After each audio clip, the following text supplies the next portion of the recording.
Hello, everybody. Welcome back to the Producer's Perspective Live. It is Wednesday. We have a fantastic guest for you tonight. Director Lonny Price, director, actor, filmmaker. He wears a lot of hats. I think he's wearing one tonight, actually. He's literally wearing a hat tonight. He wears a lot of hats. He's a fantastic guy and a fantastic theater maker, and he is here for you tonight. I did say it is Wednesday. So you also know what that means, right? Wednesday. What is it? Hashtag Show Shirt Wednesday, everybody. It is Show Shirt Wednesday. How many people out there are wearing show shirts? Do we have people wearing show shirts? We had Monday night, I wore a tie. Last night, I wore a baseball hat. Tonight, I'm wearing a show shirt. Do you know what it is? Let's hear what show. We have a Hamilton show shirt on. What else we got going on? Anybody else out there? No? Show shirts? Kathy's wearing Hamilton. Anybody else? Come on, give me something. Give me something.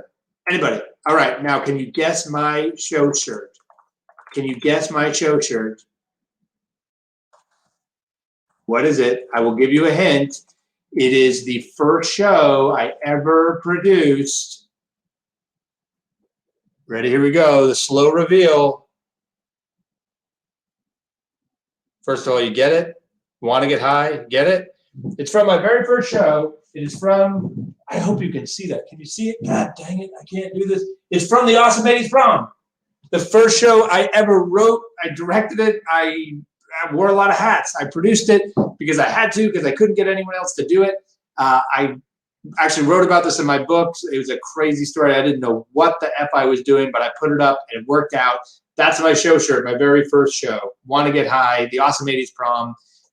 Check it out. It's actually done at high schools. You saw Florida Thespian, like high schools are doing this thing now. It's crazy. They weren't even alive, these kids, when the 80s were around. Anyway, they're doing it. That's my show shirt. I hope you've got a show shirt. Ooh, someone's wearing Altar Boys. That's amazing. Someone's wearing prom. Oh, no, you're saying prom. Got it. I get it. I'm a little slow. A Kellerman shirt from Dirty Dancing. Vanetta. How timely of you for today's guest. How timely. A little bit more about today's guest. Lonny Price is backstage, Sunset Boulevard, Scotland, PA, a class act. How many people know that show? Brilliant, brilliant show. He did a documentary about Merrily, We Roll Along. We're going to talk about. He was an original cast member. And yes, he was in Dirty Dancing, something he probably is tired of people talking about, but we may talk about it anyway. Don't forget why we're here. We're here to raise money and raise attention for the Actors Fund. That's why we're here. Check out that link. Donate something. There's a tip jar on that Facebook page that you are on right now. Don't forget, we're also here to raise attention for social distancing and to get everyone to stay the heck home. I'm feeling that tonight we should not use profanity like I did last night. Stay safe, stay healthy, stay home, everybody. We're starting to see some flattening of the curve. Even though there's a lot of other very somber and dark news right now, we're also seeing some flattening in a lot of places. And once we get to the top of that mountain, we're going to come down that other side, but only if we stay home, only if we stay home. A lot of news today as well. First of all, for all my Jewish friends out there celebrating Passover, happy Passover, everybody. Tonight is the first night of Passover. Happy Passover. Look at Mary working up that graphic. Happy Passover, everybody.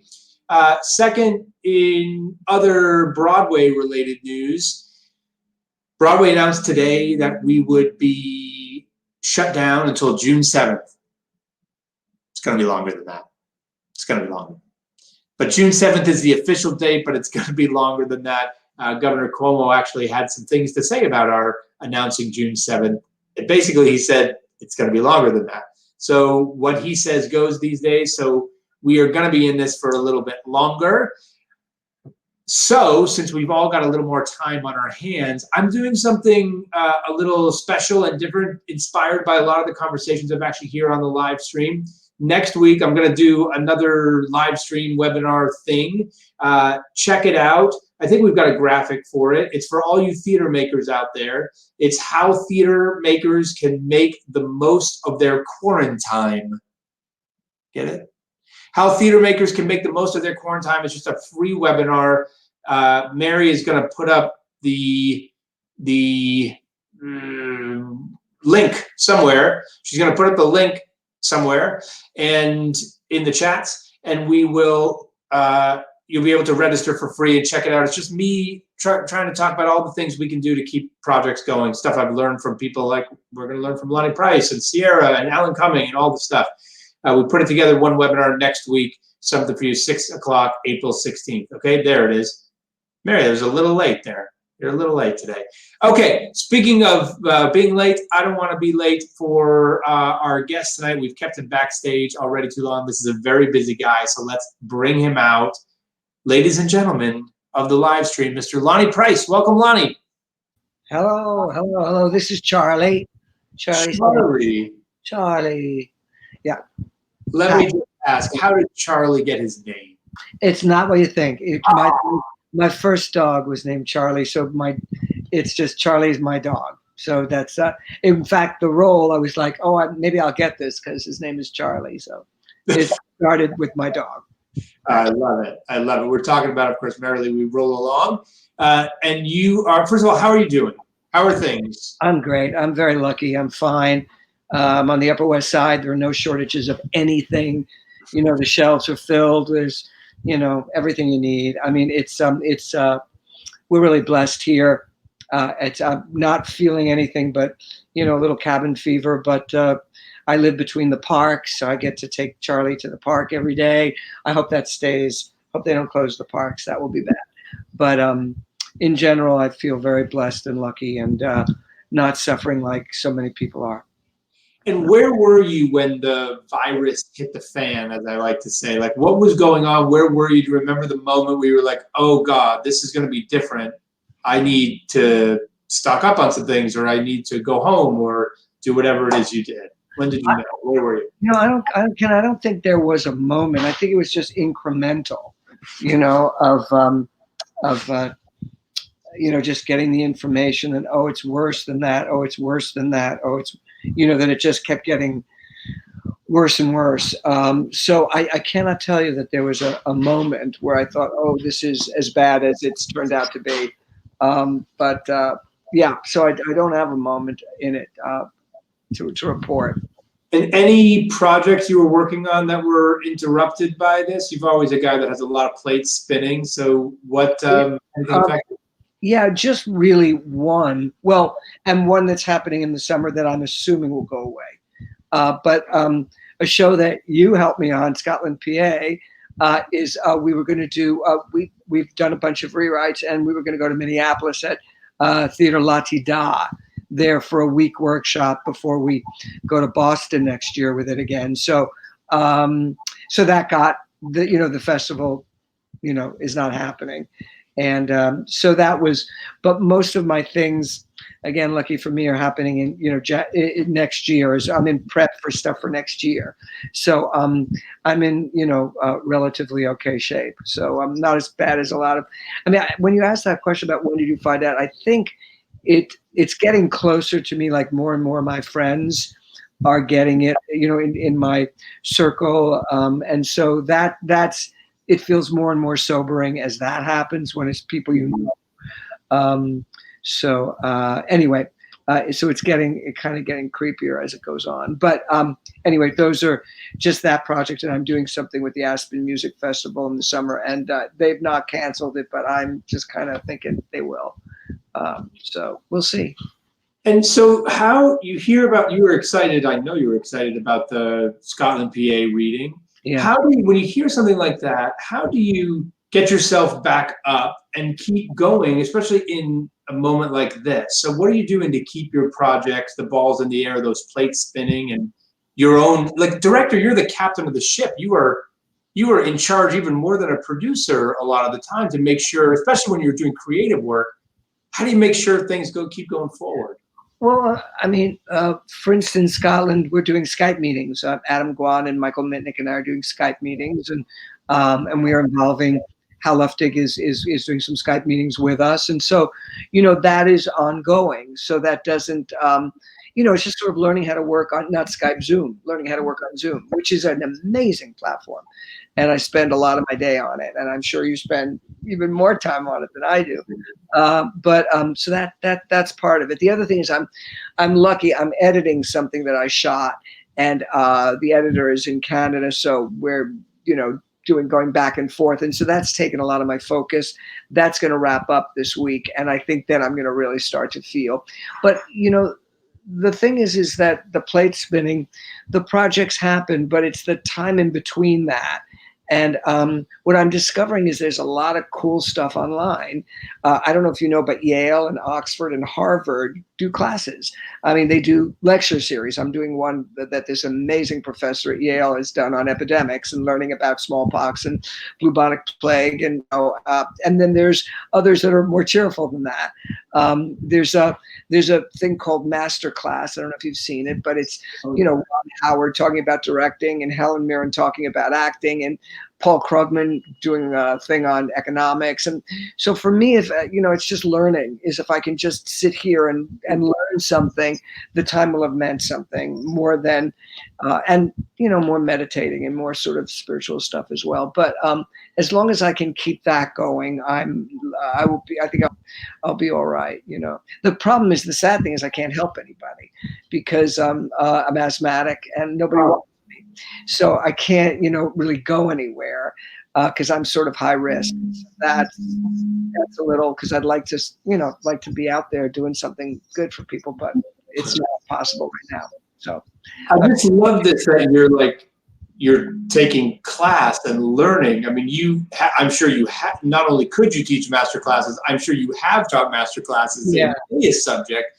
And now there you are, an A-lister, and going like, oh, I'm gonna see what Ron Howard has to say about that. Sure, there's a lot I could learn from Ron Howard. He's amazing. I feel, that's I think that keeps you sane. Is I think helping people and learning things are the things that keep you focused and less on yourself, and that you can grow a little bit. So that's I love that, and also again, economics and learning just about how this is affecting everybody. And it's very interesting. This may be boring to people, but this is not the first time, obviously, an epidemic has happened, and the response is not that different from quarantining and scapegoating. I mean, a lot of history is about God is smiting us for the terrible people that we are, and witch hunts, and it's all very interesting, but also how it affects culture.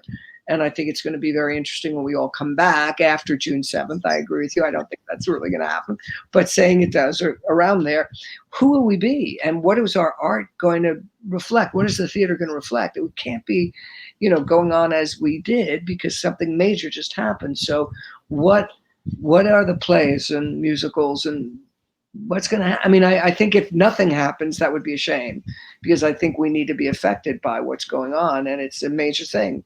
So I'm looking forward to seeing the response from the writers and the, painters and everybody, just like, what is this affect? How does this affect art? Because in the history of the world, it does.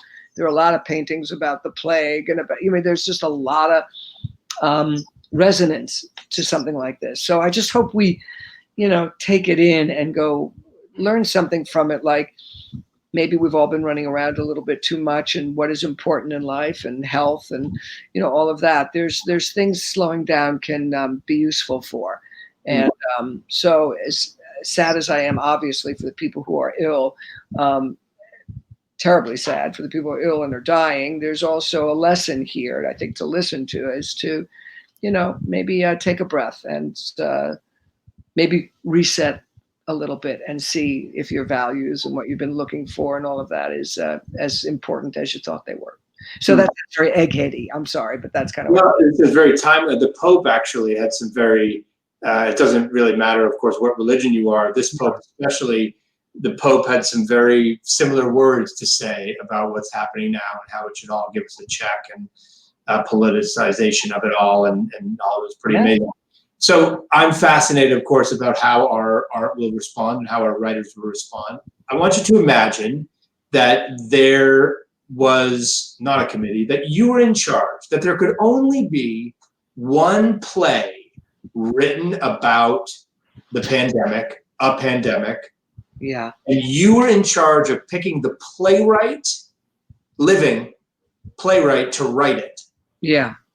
Who would you choose to write the one and only play about this experience? Well, in a way, it came Tony Kushner. I mean, for sure. Mine too, of course. Yeah, I mean, he's just the best, and he's political, and he's emotional, and he's, I think, a genius. And yeah, I mean, he would be the one that I think would have the most to say and the most multifaceted take on it. It would be as long as this shutdown, probably. The play would end up being 3 months long if it's Tony's writing it. But if he's writing it, it'll be. I'll give him the 3 months. I'll give him the 3 months. That's right. That's right. Throw some ideas for who you'd pick for that in the comments if you were on this committee, by the way, while I continue to pepper Lonny with some questions. So you obviously have worn multiple hats many times. I've said this before. I will say it to you again. One of my favorite Broadway experiences of all time was watching you in a class act. And that, I mean, just you were fantastic. How you don't perform anymore, right? No. Do you still get the desire to every once in a while? You know what? I mostly don't. But what I did was when at Hal Prince's memorial, Jim Welton and Annie Morrison and I did Old Friends, and we did the stage unit, and Susan Stroman directed it, and I was terrified. It was it was not fun leading up to it. It was really, what did Rose say about marriage in Gypsy? After 3 husbands, it takes an awful lot of butter to get you back in the frying pan. Well, it took Hal dying for me to go, okay, if it's Judy and Daisy Prince asked me to do it, and it's just like, whatever, of course, they're family, and yes, I'll do anything. But it was terrifying, and I wound up enjoying it in a new way because it didn't matter anymore. I didn't want a job from anybody. I wasn't looking for anything. It was just a reminder of me enjoying singing and dancing like I used to. And so it actually turned out to be fun. And I think certainly once every 10 or 20 years, I should probably do that, but not more frequently than that. Although you never know, but it's, giving it up. It's, I gave it up a long time ago, and I'm a much older man now. And, you have to be a prize fighter to do this. It's, I sang, for 5 minutes. Now, if I sang a whole show, I'm not sure. I think I could do it maybe once a month these days, So the muscles aren't what they were, and they'd have to be trained again. And I don't know, my life's very different. I love watching great performers, and I'm so lucky that I've gotten to work with such extraordinary world-class actors. And so, they do it better than I ever did it, I think. And so, I get a vicarious thrill of watching them. What I love, and I've heard from so many, obviously I'm not an actor myself, but I've heard from so many how they love working with you because, and I'm sure it's because you bring such a respect to that very difficult profession. When you were making you were very successful. I mean, let's face it, you were doing pretty damn well. At a very young age. Well, how hard was it to be like, you know what? I'm going to start over in a different area of this business where I'm going to have to start from the bottom again and work myself up, where you could have kept cruising along. Yeah, I mean, honestly, from the time I was, a child, it's all I ever wanted to do was to perform and to act and to be on the stage. And it was everything. I mean, there was just no other life but that. And by the time I gave it up, I had stopped loving it, honestly. It was okay to go. And the writing was on the wall. The kind of parts I was honestly being offered were not that interesting. I started losing my hair. I'm a little Jewish guy, and to play, the Jewish accountant in the corner, it's not that interesting, honestly. And when I was younger, I was playing a very large variety of different ethnicities and all of that. And then, it started narrowing because you're so your fate is so determined by your physicality. Hmm. So I didn't feel like I was actually giving up that much. It wasn't like, oh, I would not play the great roles. I was never going to play the great roles. You know, I was going to play the little guy in the corner, you know, with snot coming out of his nose and being a nerd. I was going to play Neil Kellerman for the rest of my life. And I had played it, you know, so that was enough. So it wasn't as hard as you'd think. No, it was okay. And I was just lucky that I fell into this. And also I fell into it in a very lucky way in that when I started directing, because I had a reputation as an actor, people listened to me. You know, a young director, you know, to work with people who are older than you. And if you don't have a reputation, and why would you if you're a young director? There's a suspicion of, you know, actors have been screwed over by a lot of bad directors and they're suspicious but I was given enormous respect immediately. It was like, oh, even if he's not the best director, he's somewhat intelligent and he's had success. And so, you know, we'll give him the benefit of the doubt, which I think a lot of young directors don't get when they first start. So I was starting at the bottom, but I was starting with a little bit of pedigree, which I think helped with directing actors older than I was. And most shows had, you know, I started when I was 29 or 30. And so most of the things I directed were of, you know, with people older.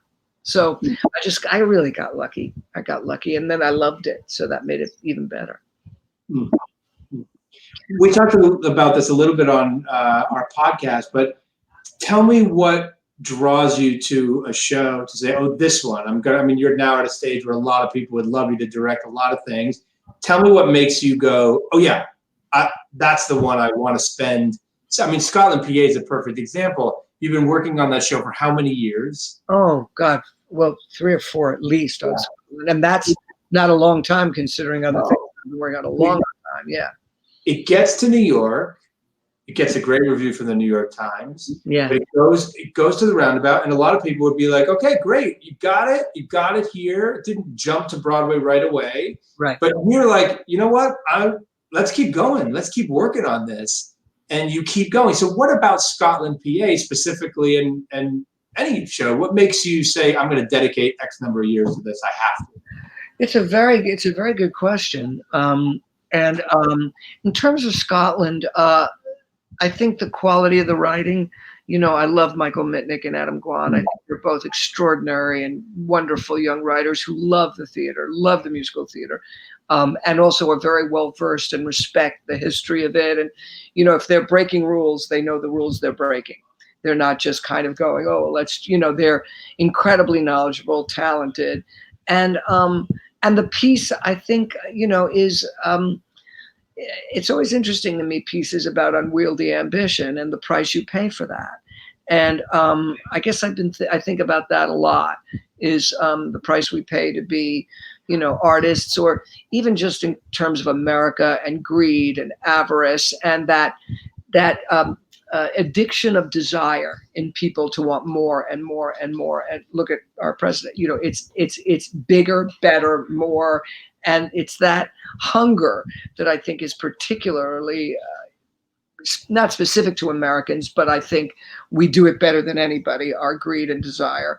And I'm fascinated with the cost of that, the cost of your humanity. And I think that nugget in that story is very interesting to me, of losing your mind because you can't get enough. And I think it represents a lot of what's going on now and has been going on. And it's something that just interests me. But if I stick, it's probably because I love the writers and I love the nugget of the piece it's in. And I think we can do better.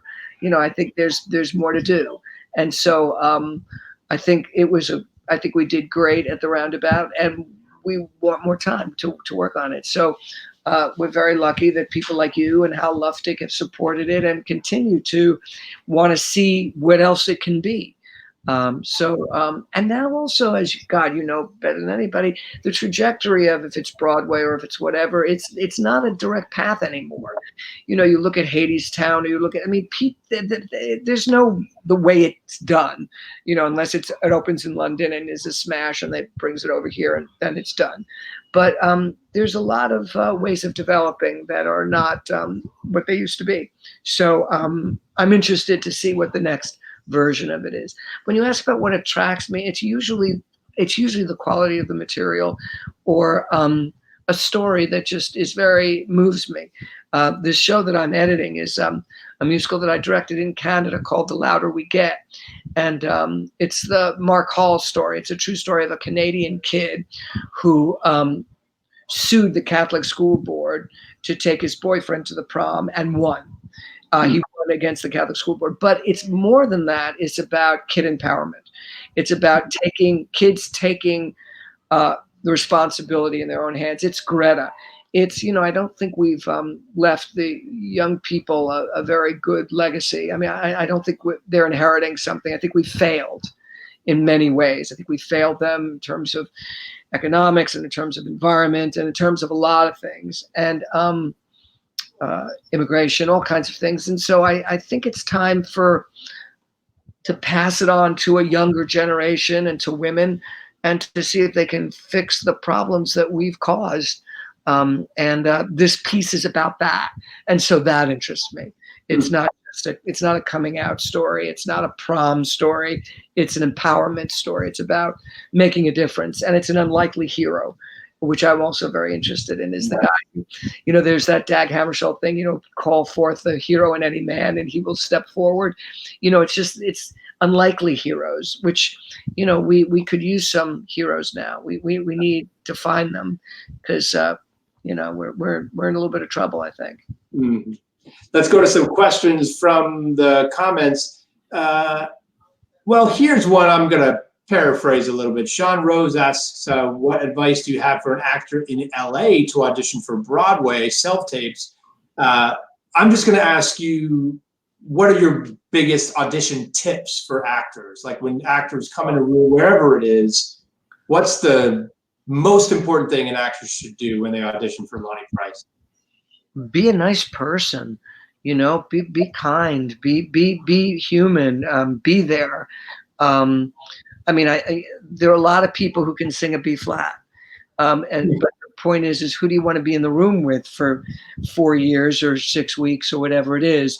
I mean, what I'm just saying is there's a lot of talented people, but I also want to see the human being inside that is going to, I'm going to want to hang out within the rehearsal room and want to leave a company. I mean, a good positive spirit, I think, is really important. Someone who says yes a lot. Someone who doesn't judge. One of the greatest relationships I had with an actor was Emma Thompson, who was incredibly brilliant and incredibly smart. And anything I'd ask her to do, even when it wasn't right, she did with a full heart and 100%. She never judged it. She never thought, oh, that's not going to work. She gave it to us so we could see it, and then we go, oh, that's not right. But her yes was so loud and so clear and so led the company. And that's a wonderful thing to be. So be prepared. If it's a musical, make sure that your stuff that you're giving the pianist is marked correctly. I mean, that's really important. That you know enough about the project so that if you're auditioning for Hair or Spring Awakening, you're not singing from a Little Night Music, because that's not smart. So be a smart actor, and also be just a genuinely nice person, and then we'll get along fine. Arrogance or be able to take direction, be able to listen, and come with your best self as best you can. I got to throw this comment up there because it looks like someone Will Nunziata. Oh. Says Lonny with Randy Graff, that's who he's in, a class act was a religious experience. I could not agree more. Lonny was the one who gave me the spark to direct when I assisted him on 110 in the Shade. Love you, Lon. So Will says a big hello to you. Hello to Will. He's an amazing guy, a wonderful singer and director, and all kinds of things. Nice to hear from you, Will.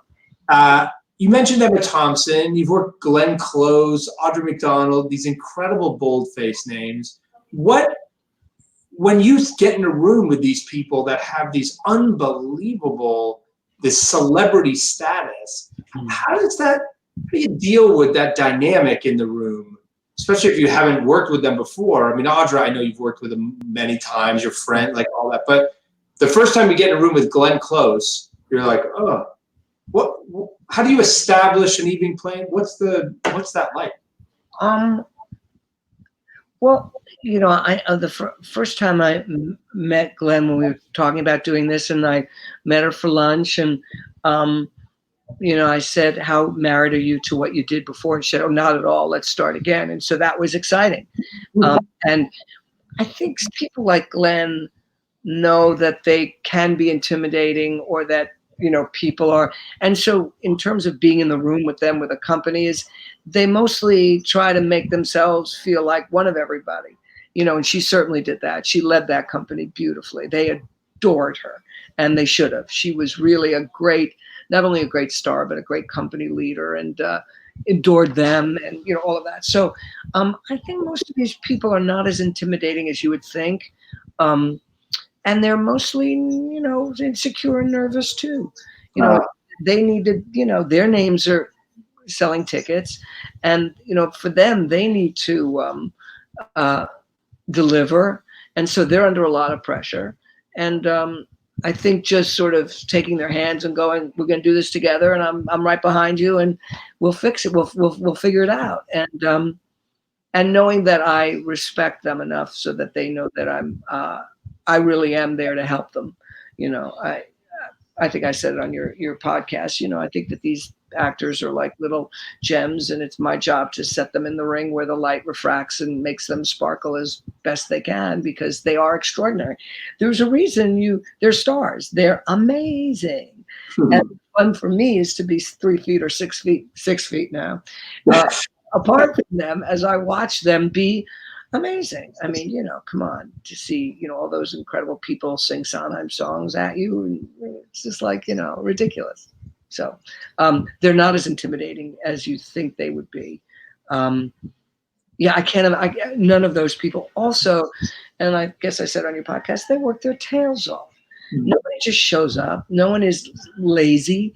Audra, Glenn, Emma. I worked with the late Zoe Caldwell, an amazing woman, They just kill themselves to be good. And so everyone rises to that too. You know, it's not like they're slacking. So like, oh, I don't have, you know, it's like they're inspiring to be in the room with. Patty, same thing. Patty just works her tail off. Always. Everything we've ever done, you could never say Patty's lazy. Patty's the opposite of lazy. And that's inspiring. Well, you obviously have so much respect for them, which is why they put their art in your hands, as would I. You're a fantastic director, a fantastic guy, and I am so thankful you're here with us tonight. And stay safe. Take care.